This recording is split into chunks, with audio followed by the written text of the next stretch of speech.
What should people do to prepare financially for a divorce? The first thing I would do if I thought my marriage was in trouble or it was not going well is I would find out what I've got. So many people come in here and they do not know what their assets are. They don't know what their debts are. I am stunned, Raina, at the number of people who come in here and cannot tell me what their spouse earns. Really? It is surprising to me.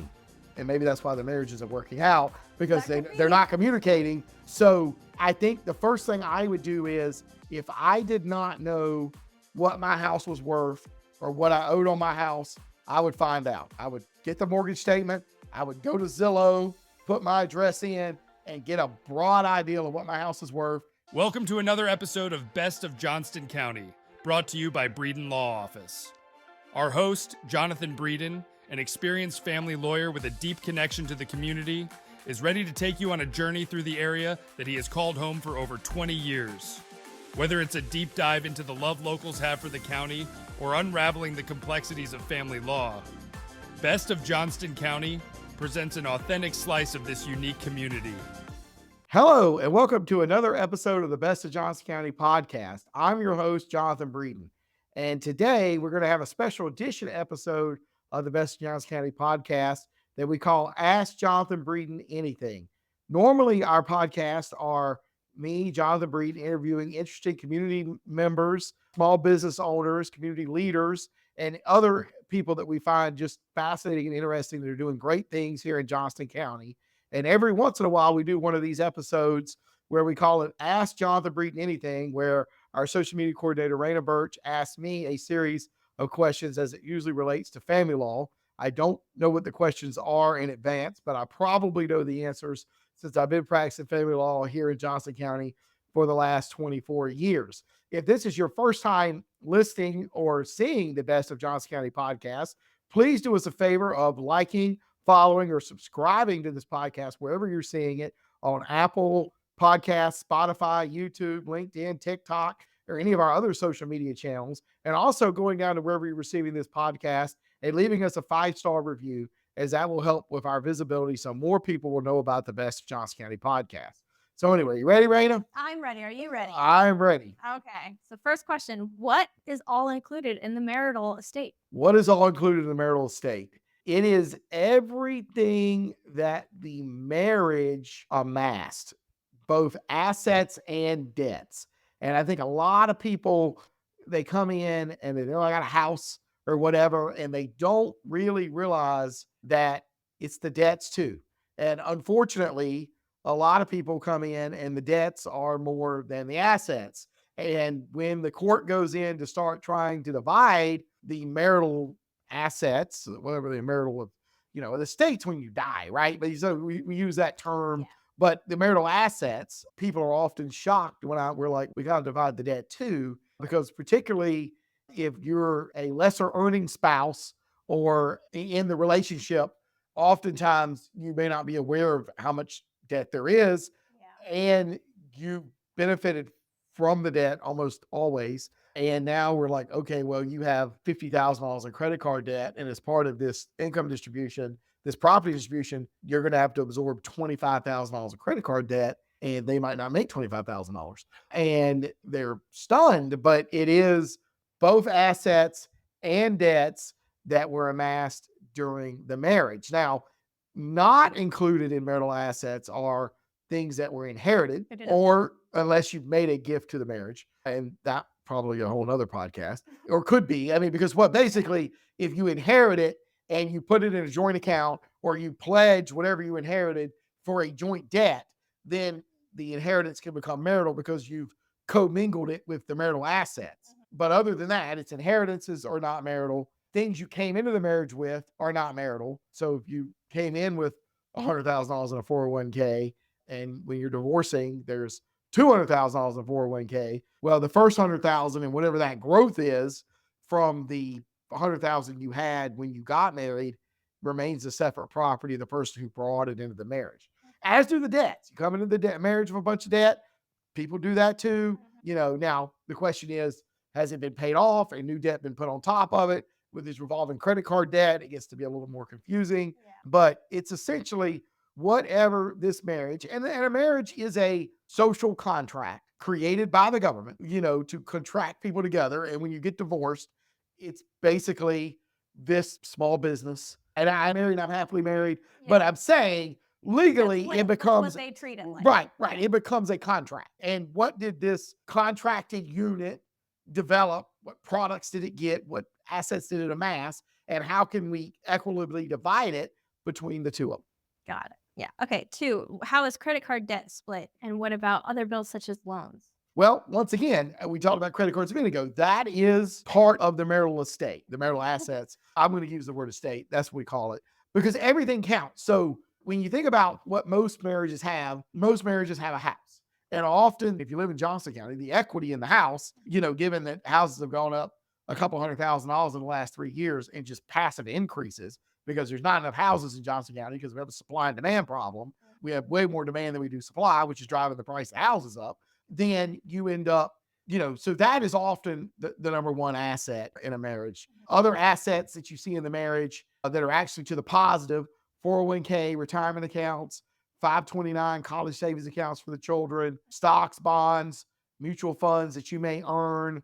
All of these are assets of the marriage, as well as vehicles if they're paid for. The question is, most of the time, if your vehicle is not paid for, the vast majority of people owe more on their vehicle than it's worth. But if you have a paid for vehicle, or a vehicle is almost paid for, the difference in what you owe and what it's worth can be an asset that would be considered to be divided. And then, of course, there are the debts, which is often credit card debt, short-term consumer debts, car loans, the mortgage. Back in the day, we used to have houses that were worth, where you owed more than what they were worth.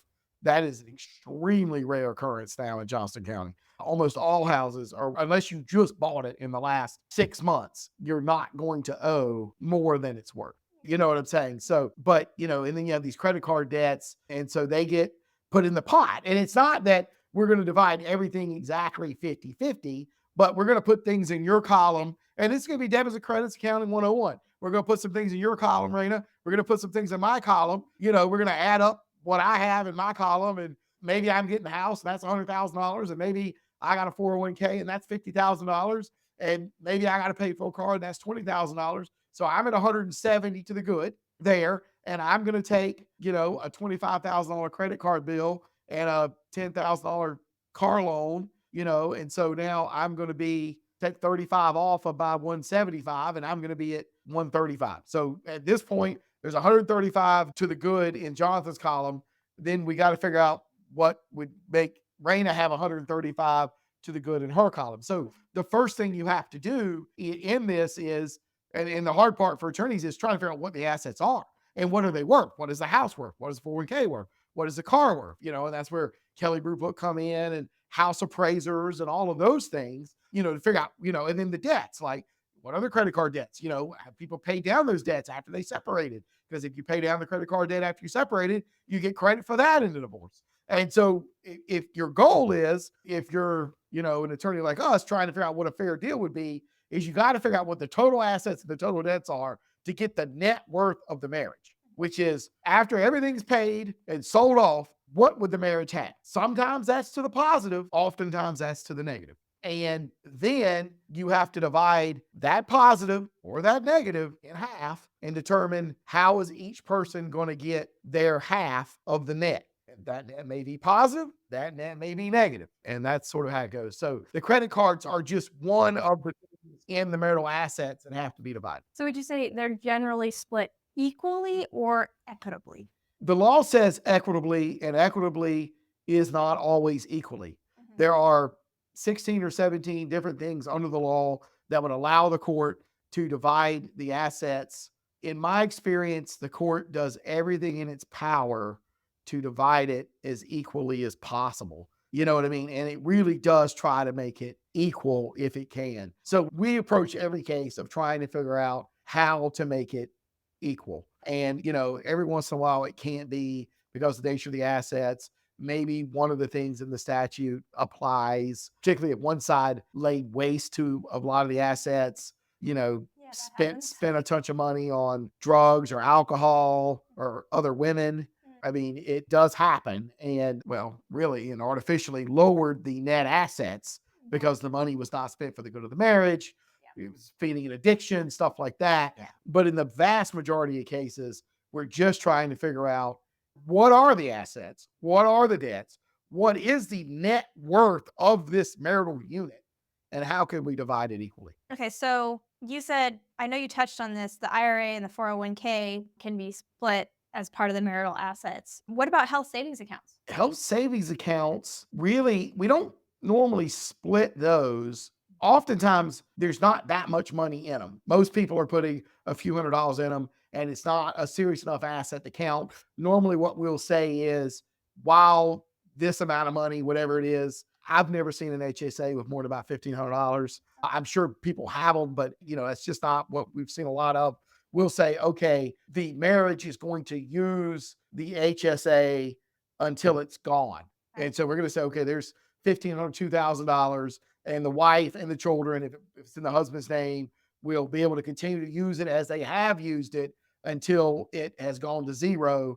And then any future contributions after the set date of separation, if it belongs to the husband, that will be the husband's money to do with as he sees fit. Because if it's earned after the date of separation, it's not part of the marital assets. Got it. So that's what we normally do with HSAs. We say, okay, most of them don't have a ton of money. We'll say we're going to continue to use it. And when this amount of money is gone, then it's gone. And it may still have money because the husband may continue to contribute to it after the date of separation with each paycheck, like you contribute to a 401k, Yeah. but the wife would not be entitled to that. Got it. So, and just to be clear, the date of separation, not the date of divorce, or do you mean Right. The assets in North Carolina are divided per the date of separation, not the date of divorce. But certain assets are divided on the date they are divided. So if a house or 401k or whatever continues to go up in value, you look at what the value is when you're actually dividing it because your interest was set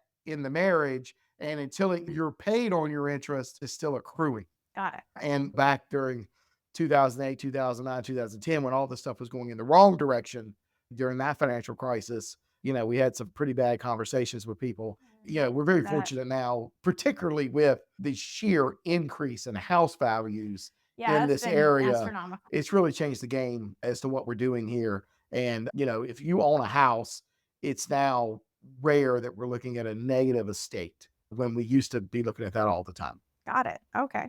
What should people do to prepare financially for divorce? The first thing I would do if I thought my marriage was in trouble or it was not going well is I would find out what I've got.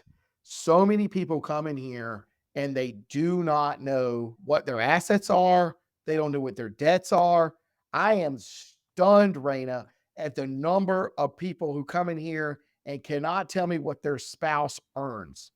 Really? It is surprising to me. And maybe that's why the marriage isn't working out because That could they're be. not communicating. So I think the first thing I would do is if I did not know what my house was worth or what I owed on my house, I would find out. I would get the mortgage statement. I would go to Zillow, put my address in, and get a broad idea of what my house is worth. And I would subtract what I owe on my house from what Zillow says I might be able to get, throw in a 6% realtor fee, and that'll give you an idea of what the net value of the house is. I would do the same thing for my cars. I would find as many 401k, IRA, Edward Jones, Scott trade statements as I could find in my house to start. And I would make a spreadsheet of all of the assets if you don't know what they are and how they are structured. I would start putting together the account numbers and I would look at the debts, including the mortgage statement. I would look at the car, what's left on the car loans. I would look at the credit cards, what's left on the credit cards. How many credit cards are they? Are they primarily in my spouse's name or are they in my name? What's being auto charged these credit cards? Are these credit cards being paid every month?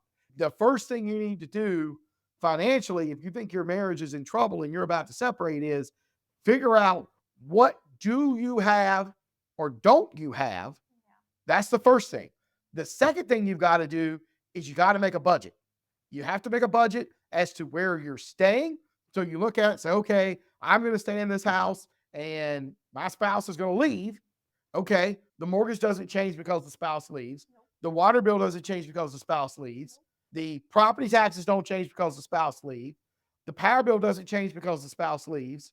The yard needing to be mowed, whether you mow it or pay for it, doesn't change if the spouse leaves. The trash bill doesn't change. Really, none of the bills, other than possibly the food, really changes when a spouse leaves. And car insurance. And car insurance, which is, we're talking $100 a month. So if you don't know what your household budget is and what you're trying to live on right now, you need to figure that out. And the easiest way is, there are all these websites and apps out there. Dave Ramsey has an app, your bank account, all your bank statements will show you what you're spending money on. If you're mainly using a debit card, not a credit card, it'll characterize it for you. It'll go back 12 months for you. Yep. And so you can get some averages because, power goes up and down and water goes up and down and that kind of stuff. The second thing I would do is I would figure out what the budget is if I stay where I am. What is it going to cost? And what do I make? And what would it take contributions from the spouse who's left for me to stay where I'm at the current budget? Or you need to look, if you think you're leaving, you need to make a budget where you're going, which includes rent, power, water, cell phone, food, car insurance, health insurance, haircuts, whatever, right? And so that you need a budget there. And I can assure you that in 95% of the separations that we deal with in Johnson County, there is not enough money to go around. Whether it's Wade, Johnson, Hart, it doesn't matter. There just isn't, right? Most people live up to their means or above their means. The Vice President, Kamala Harris, a couple of months ago stated, she cited a study, and I think she misspoke, but the point she was trying to make was right, which is 54% of Americans could not pay for a $400 unexpected car repair bill without going to a credit card. So I've been there. I'm not passing judgment, but I've been there at some point in the past. We all have. Right. Early in my career, I have been there. So I'm saying that means that when you separate, the odds are there's not enough money to go around. It costs at least 40% more. And with inflation, more like 50 or 60% more to live apart than together. And so if this unit together has $6,000 a month net, that's what it's bringing home after taxes, and it's spending $6,000 a month to live in a single house, and now one of those spouses has to go live somewhere else, then there's not going to be any money coming back to the spouse that stays other than child support. In that scenario, I doubt there's going to be a lot of alimony because the spouse who leaves has to go live. Well, it's going to cost them at least $3,000 or $4,000 to go live somewhere else. A one-bedroom apartment in Johnson County now, $1,500, $1,600, $1,700. I mean, it's crazy. I know. And you can't find a house to rent. Oh, and if you can, they're a couple $1,000s. And even mobile homes, if you can find one of those to rent, are $1,200 now. So, that's the thing. So, that. If you have kids, you don't necessarily want to live with roommates. You don't know these people. Right. No, that's exactly right. That could be dangerous. So that's the thing. So it's all about what do you have in budgeting and figuring out, okay, maybe I can't stay in this house because I cannot take the $100,000 in equity that's in this house and go to Food Line with it and buy groceries or make my car payment. And so maybe you need to go find something to rent. Maybe you need to sell the house and take that cash, put it in your pocket. I mean, that's up for each individual decision. But, I also think it would probably be good. And I don't care how much money you have. Go talk to a financial planner. Go talk to somebody. We had Chris Key on Aspect Financial a few podcasts ago. Go talk to somebody at Edward Jones. There's an Edward Jones agent in every corner in Johnson County. Go talk to somebody who's a professional at budgeting and finance and say, this is what I got. Can you help me? And they will be glad to help you. Yeah.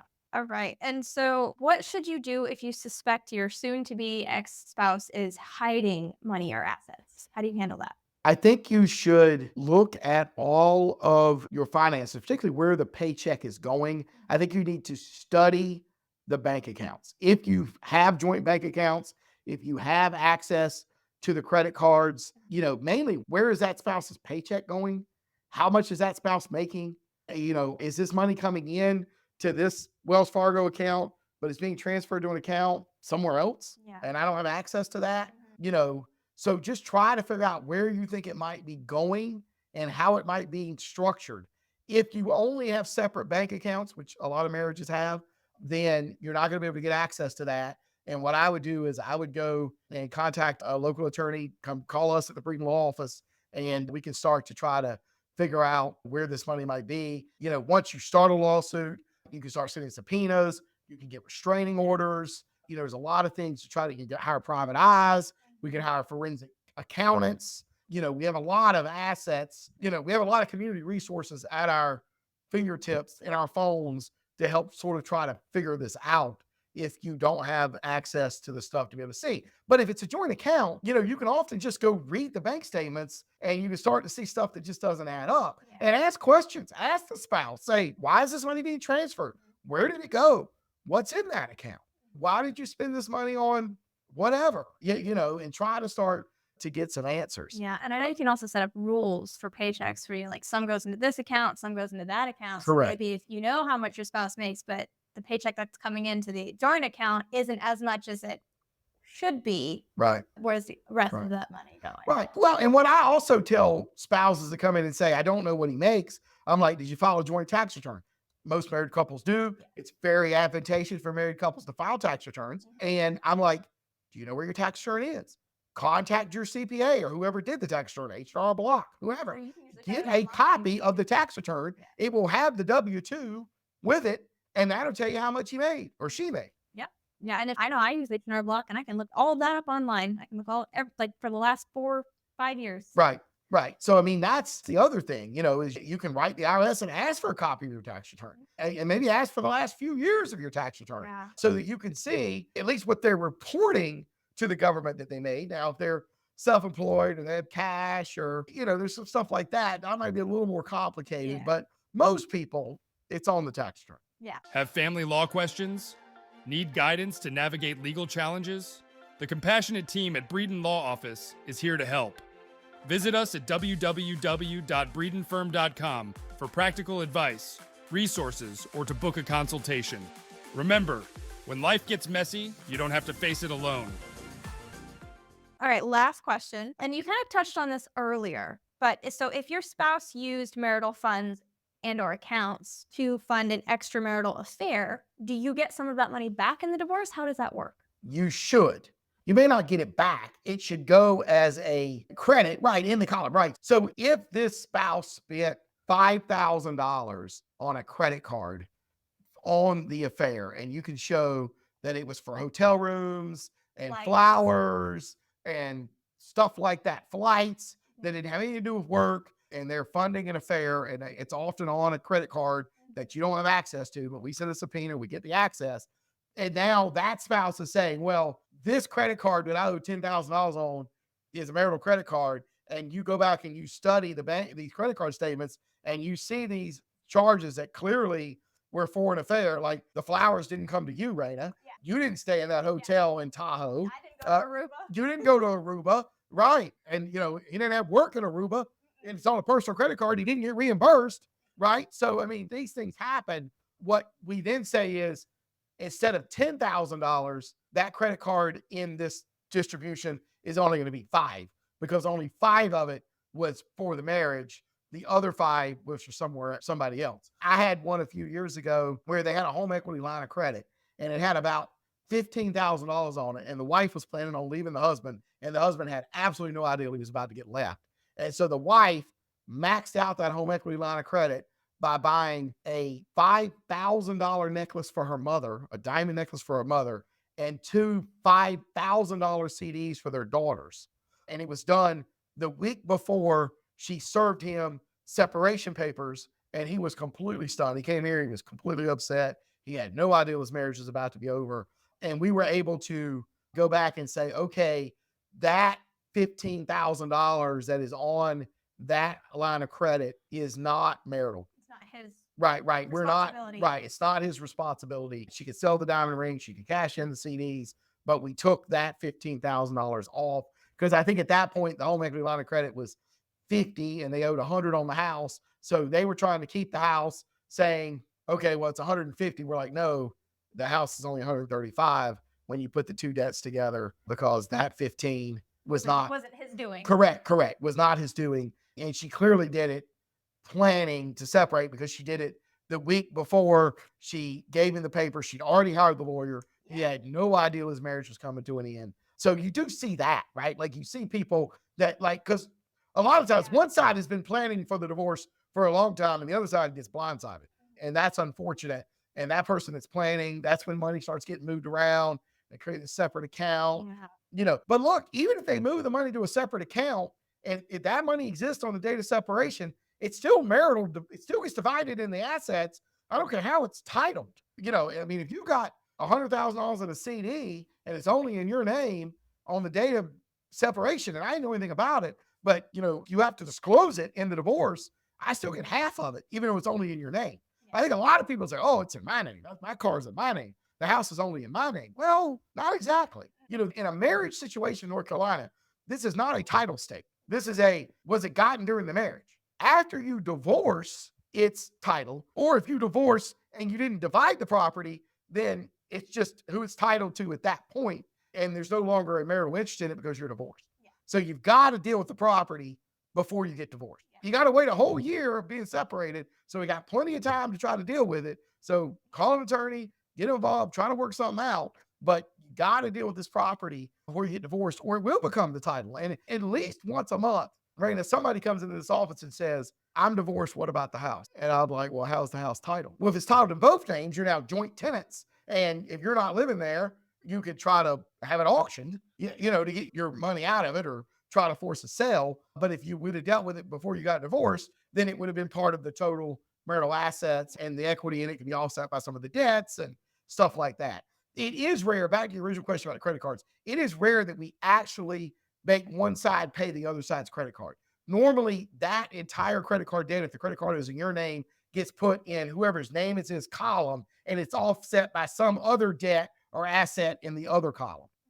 Every once in a while, you'll need to pay me $500 a month till the credit card is paid off. But normally, there are enough other assets, enough other debts that it's just an offset in this debits and credits worksheet that we make to try to make sure everybody gets half. Got it. That's all I have. All right. Well, anyway, that was a lot. We could probably do a separate podcast on each one of those questions. And we might do that as this podcast continues to roll along. So anyway, like we said earlier, if this is your first time seeing or hearing the Best of Johnson County podcast, we ask you to like, follow, subscribe it wherever you are. Check back every Monday for new episodes of the Best of Johnson County podcast. I'd like to thank Raina for coming on and helping us with this special edition episode of Ask Jonathan Breeden Anything. And so until next time, I'm your host, Jonathan Breeden.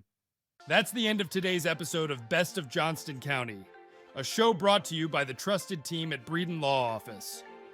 We thank you for joining us today, and we look forward to sharing more interesting facets of this community next week. Every story, every viewpoint adds another thread to the rich tapestry of Johnston County.